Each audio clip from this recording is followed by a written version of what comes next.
Siguro kung sa, ano po, Buskalan. Papadato ka. Papatuto. Apuwang ko. Ay, Kasi- papahimas. Gaya nga po, more on nature po. Pero kung may kasama po ako, siguro sarili ko lang. Gusto ko lang po talaga magpahinga lang. Literal.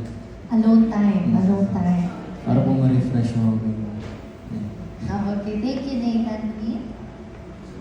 Ako siguro, somewhere like sa Italy or sa Rome. Kasi gusto ko makita yung mga old structures, di ba buhay pa rin dun yung mga yung from the classical civilization. So gusto ko makita yung mga old structures, yung mga original architecture, para appreciation ng art. Sino ang kasama ni Queen? Yung mga kapag-translate sa akin yung mga sinasabi nila. Translator, definitely translator na kailangan kasama. Translator. Parang wala issue, translator. Translator. Okay, Ika.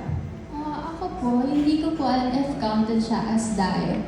Pero gusto ko pong balikan yung mga time na buhay pa po yung ako na pong loved ones.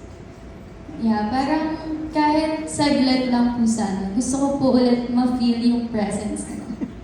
Dadayo ka sa past. Sinong isasama mo sa past? Siguro po ako lang. Ayaw nila nang may kasama. Okay. Direk? Ako siguro sa Japan. Since bata ako, pangarap ko makapunta sa Japan. And of course, I'll bring my kid and my wife with me. The family. How about Audrey?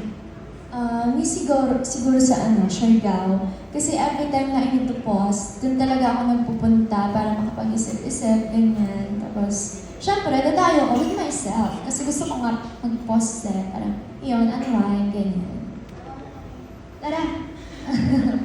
And Marco? Wala ko naman, I've been to many countries, lalo sa Europe, I've been to Italy, everywhere. Tapos, mapunta rin ako sa Japan, sa Vietnam, sa mga Southeast Asia, pero para sa akin talaga Pilipinas.